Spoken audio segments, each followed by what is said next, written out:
Whenever you say the name Grant Cardone, you automatically have some type of reaction. Some type of reaction might be positive. Some of it might be negative, but you have a reaction. And I think it's really interesting when I have friends that I admire and look up to that get past that and go, what does he have? What does he have? What is he doing? Is there something I can learn there? And again, Bill Allen is somebody I put on the Mount Rushmore of investors. He has personally spent big money getting in and around Grant Cardone. I've seen him have a interview for his private group, which he was gracious enough to share with me, which I watched its entirety. So, Bill, tell us more about Grant Cardone behind the camera, because I think he's one way when the camera's on, and I'm guessing he's different when it's not on, but you tell me. Yeah, just to give some context. So I read the book 10X. It took me, the 10X rule, it took me probably a year of my friend telling me that I had to read it. This was back in Come on, Bill. 2016. Yeah, I mean, I had heard a lot of stuff about this guy, like not negative stuff even then, 2016. Yeah. And so it took me probably a year to just accept that, okay, I'm going to check it out. I kind of like got to the end of my Audible, I feel like. And I was driving from Nashville to Pensacola over and over and over again. So I listened to it. And I was like, I listened to it it's twice on each trip. I probably listened to it 10 times in a row. And it was very instrumental in the growth of my business and my mindset. And then fast forward a few years, same thing everybody's talking about, like more negativity, more people saying he's ripping people off and all this stuff. So I form an opinion based on other people's opinion, who, by the way, have never met him. Yeah, exactly. And I allowed myself, I allowed myself to fall in that trap. It's like, what am I doing? And, but that's where I was when I got an invite to go to a mastermind he was putting together in San Diego. And just to give some context, I was kind of like, I don't know about this guy. A year before, I actually said no and said, I don't want to have him on his podcast when he was raising money for Cardone Capital. Mm-hmm. So I had an opportunity to interview him. I said no. So that's how like pretentious and egotistical I was at this time. Again, I just want to hit this because I think there's a lot of people out there that have that rate, that never met him, never invested with him, not a part of not an LP. They just don't like him because he's flashy or this or that. Or his beliefs or whatever. And again, I think he does some of that on purpose. We'll get into in a minute, but yeah, you allow that to have a business impact and you never met him. I think that's interesting to acknowledge. Yeah. But when his book really changed and helped me scale my business and mindset, like I just said that wasn't enough. The headlines are bigger and more important and what other people think is more important than what he's done for me. So that gives some context. So in San Diego, I kind of went in guarded. Like, I don't know. Let's see what this guy's got to say. I know he'll probably be trying to sell me something. Yeah. And so I went in there and there were some of my friends were in the room, people I knew, bigger influencers, big email lists and things like that. And he came up and he started talking about how he left a trip in France early to be there with us. It was important.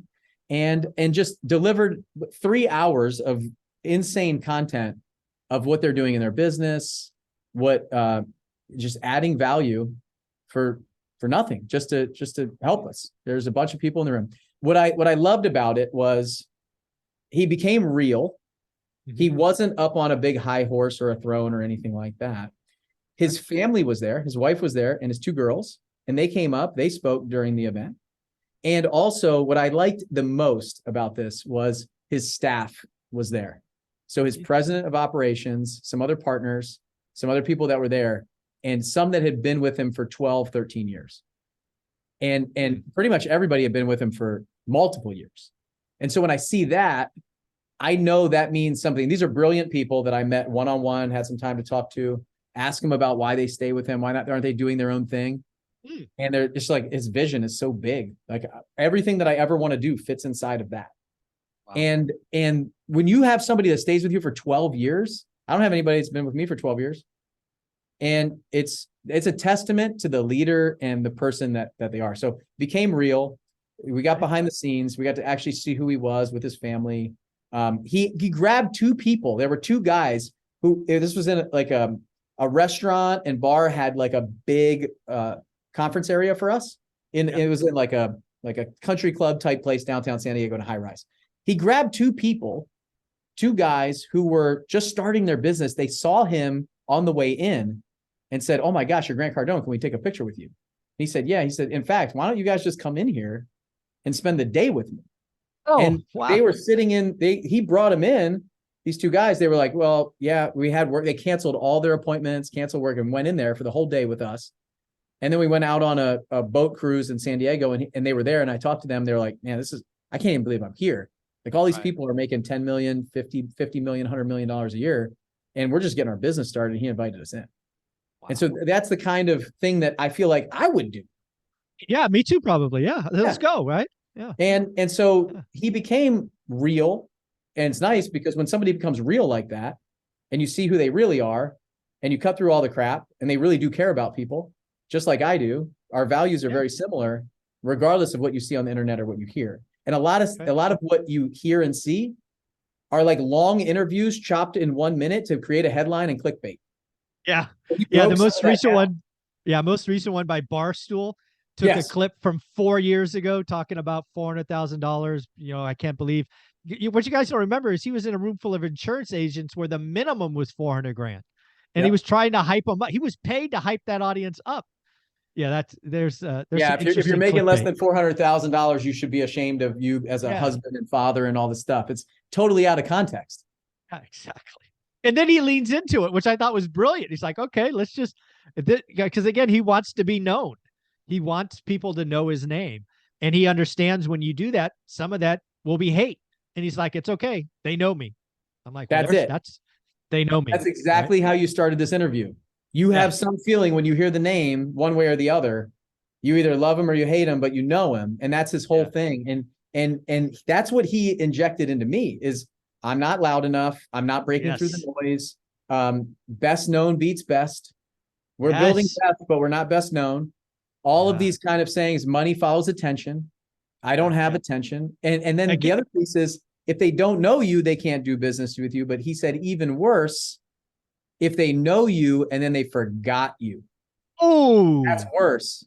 And so these are things that I'm taking, and I'll tell you, any room I go into, I'm taking some nuggets, I'm taking some pieces, and I put them in my pocket. I got notes and notes, and I'm coming back to it all the time to shift the way that I think and what I do. And so he opened the door for that. And the next thing was I got the opportunity a few months later. That was in September. In November, I got the opportunity to go down to his office. And then I saw Miami, all or his Florida. Stuff. Yeah, in Miami, between Fort Lauderdale and Miami. Okay. And I went in through his office and I saw all of his staff members, all of his team members. I saw the amount of like sheer excitement and energy that was in that. Yeah, the energy had to be pulsating.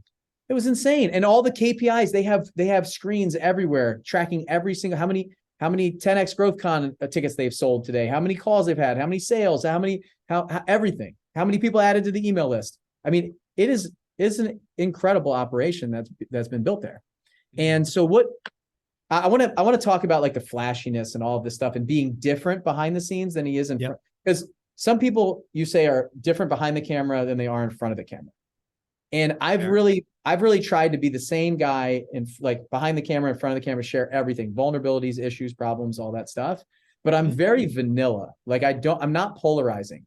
And if you want to get attention, you gotta stand for something. Right. And so what he was talking about was one of the ads he's done. You've probably seen, he's like throwing $100 bills, or he's coming from the Rolls Royce to get in the Gulf Stream and like throwing hundreds and stuff like that. And you see that ad.